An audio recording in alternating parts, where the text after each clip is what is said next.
But happened in football. We went to the halftime losing. Bugün çok iyi bir futbol maçı izledik. Hem Galatasaray hem hakem ekibi hem de biz gerçekten herkes iyi bir performans gösterdi, iyi bir maç çıkarttı. Maça çok iyi başladık. İlk tehlikeli pozisyonu biz bulduk ama iyi oynarken duraklamalarda bir gol yedik ilk yarıda. Bu golü hak etmediğimizi düşünüyorum ama futbolda olabiliyor. Beginning of the second half again, we create the best chances and we score 1-1. During the game after, of course, Galatasaray have a great team, great players, individual quality, and they achieved to get the second goal. We could do the 2-2, and in the end, the third goal near the end killed us a little bit because we are trying to go to the 2-2. But there are things who happen in football who wants to play is like that. İkinci yarıya da yine iyi başladık, iyi pozisyonlar yakaladık, bir de bulduk. Tabii ki Galatasaray iyi bir takım, iyi oyunculardan kurulu, bireysel kalitesi yüksek bir takım ve ikinci golü buldular. Sonrasında 2-2 yapabilecekken sonlara doğru 3. golü yedik, 3-1 oldu ve bu bizi birazcık oyundan düşürdü 2-2'yi yakalayabilecekken. Ama tabii ki futbol oynamaya çalışan bir takım olduğumuz için bu tarz goller olabiliyor. We can't forget we play against one of the 16 best teams of the Champions League, and we came to play here in their field, and we play eyes on the ice. We try to play good football, we create chances against a good team, and I'm proud of my players. Of course, the score is not good for us because we didn't achieve any point, but who watched the game, I think, saw the quality of the game, and that is too important. Şampiyonlar Ligi'nin en iyi 16 takımından birine karşı oynadık sonuçta. Buraya geldik, onların sahasında kafa kafaya bir mücadele verdik. İyi bir futbol olduğunu düşünüyorum. Pozisyonlara da girdik. Takımımla gurur duyuyorum. Tabii ki sonuç iyi değil, puan alamadık sonuç olarak ama maçı izleyenler de aslında oyunun kalitesini görmüştür diye düşünüyorum. Proud of my players because they tried to do and they did it in the field what we training during the week. I think we create some difficulties to Galatasaray in some moments of the game, and I'm happy with that. Of course, I'm not happy with the score, but this is football.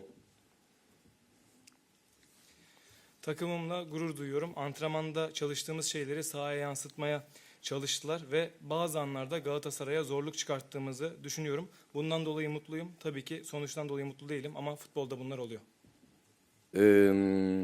But I think we didn't stay so far off what they did in the game. I think we fight equal by equal, and of course now you saw the score in the final of the game 3-1, and you think, oh, it was so easy, but it was not easy. I believe it was not easy, and I know my team deserved better.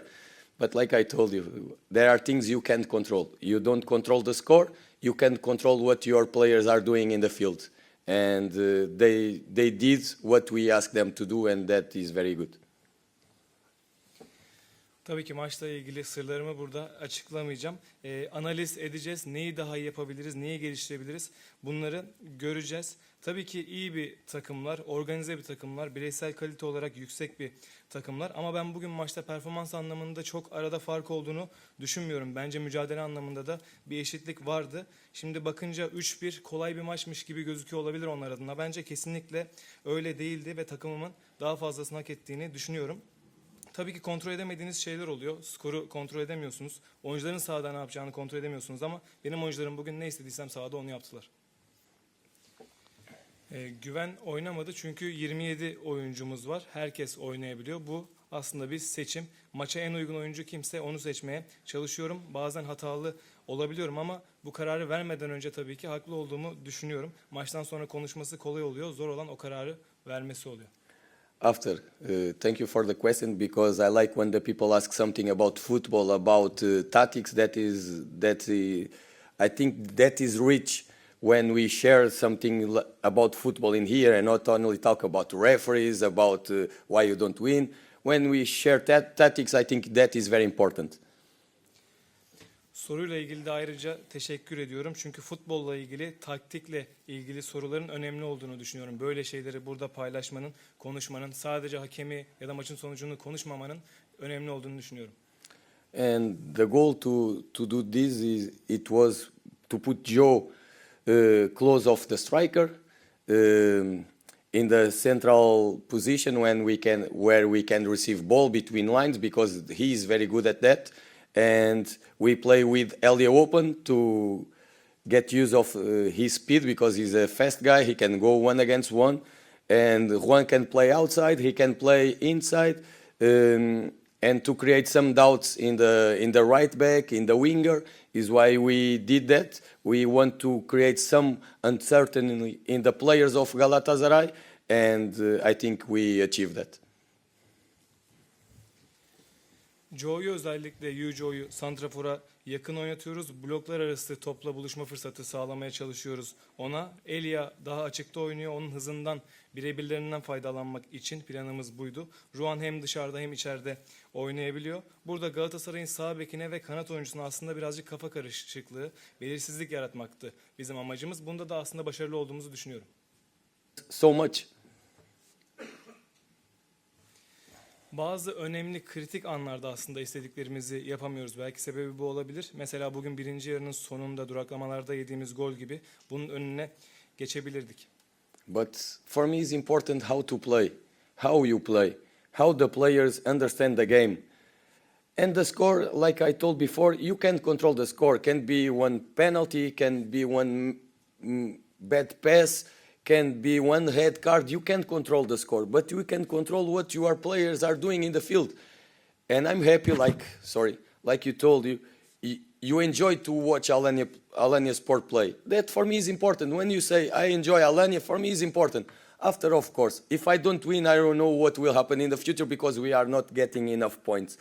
But for a coach, when someone tell you, hey, you don't win, but you are missing just a little bit because I enjoy your team play, that is a good signal, because it's a signal for the future.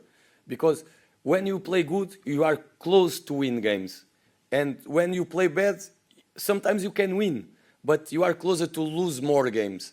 And the coach job, in my opinion, and I'm nobody in the coach world, because I didn't do so much things, but we want to valorate the football, I want to bring more people on the stadium. I want to put more people watching the TV to watch good football. I want my players to developing, to get more money, to go to better clubs like Ogundu. Ogundu arrived here in Alanya. I don't know how much we pay for him, but not so much, and we sell by 6 million. He improved a lot, and we have more players who are improving and get the eyes of other teams. And after you tell me you don't have enough points, it's true. I'm not happy with that, but I'm happy with other things.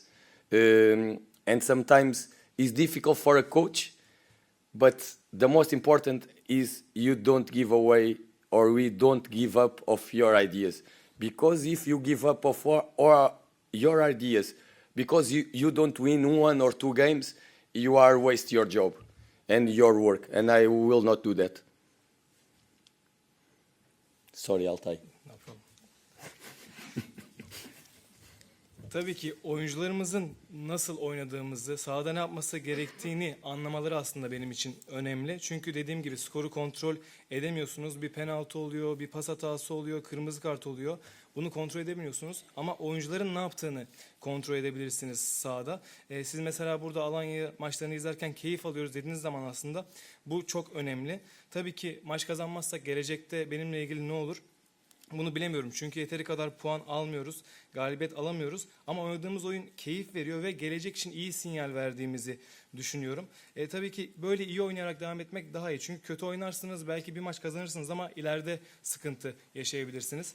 Benim fikrim bir hoca olarak futbola değer katmanın önemli olduğunu düşünüyorum. Stadyumlara daha fazla taraftar çekmek, televizyon başında daha fazla maç izleyen taraftara sahip olmak, aynı zamanda oyuncuları geliştirmek, daha iyi takımlara transfer olmalarını sağlamak. Mesela bir Ogundu örneği var.